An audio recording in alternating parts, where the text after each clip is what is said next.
l'obey. So, yo akize Karel Ped.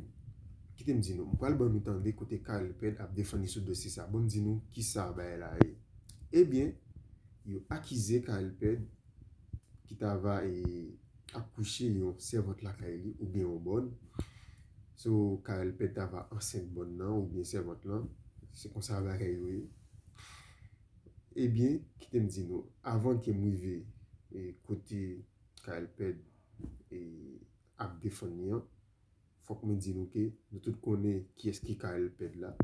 Se yon ki fè yon gros impact nan sistem media en Haïti.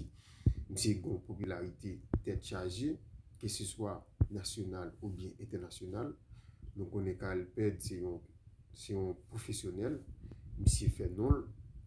So, anpil moun konen mse, anpil moun respekte mse pou kouaj li, pou travè li, ak determinasyon. Nou konen Karel Ped pa n'importe quel citoyen. So, Karel Ped se yon moun ki, franchement, ki gon popularité enragé. Nou konen ki sa mse reprezenti, surtout pou komunote haïtien. So, nou konen trè bien ki eski Karel Ped. Mse gan pil relasyon san avèk anpil go artiste haïtien. Mse, franchement, mse fè de bagay tou nan internasyonal la. Karel Ped se yon moun ki trè profesyonel, ki edike, ki gon karye normal, ki stab. So, mse gen yon vi normal. Ok. Ebyen, yo akize Karel Ped kap kouche yon servante ou bien yon bon. So, nou tout konen ki sa yon servante. Servante, si yon moun kap travaye la kay yon lot moun. So, ebyen, me kon bagay la. Mwen nou tande kote Karel Ped ap defani sou dosye sa. Konye, an di ke se te vri. Ok, Karel fè bagay avèk servante li, Karel fia anset. Nan ki sa regade ou. Ite kon moun fou.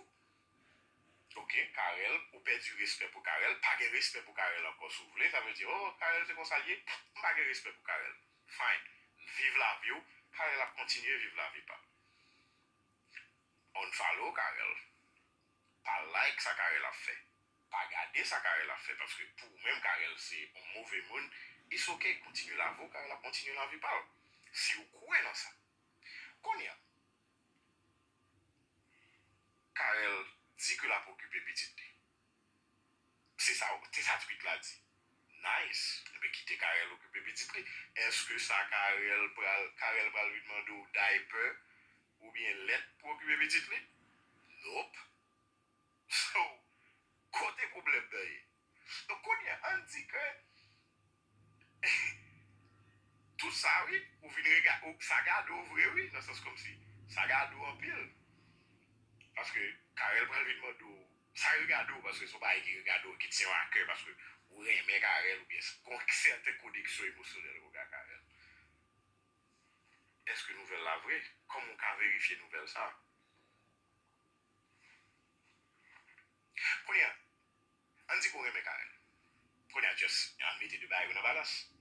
Donc ou reme Karel, Karel se zanmon ou bien ou se fanatik Karel, et puis ou pran yon parol an moun di sou internet ko pa konen. Parce ou pa kont moun ki di parole la, ou pa ka kontakte l pou l verifiye, l moun nan pa ka verifiye parole la, men ou still doute de Karel, ou di ou fanatik Karel. E pi moun lot ba anko ki important. E, kom da kapab nou sa. E, gede rumeur ki ta pi enteresan, ki ta ka kraze relasyon pe tout bagay.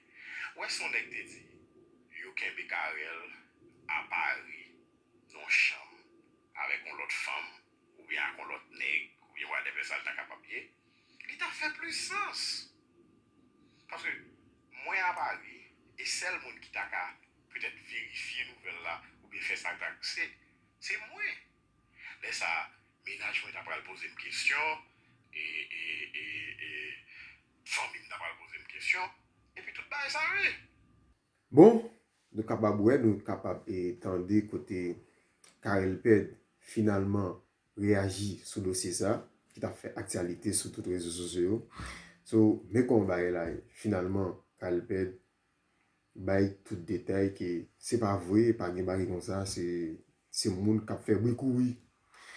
En tout cas, mais comment bagay yo, Calped finalement sorti dans silence li sous et dossier ça qui t'a fait et qui t'a fait pile par en pile et sur tout internet là. En tout cas, merci tout le monde qui t'a attendu. Ciao.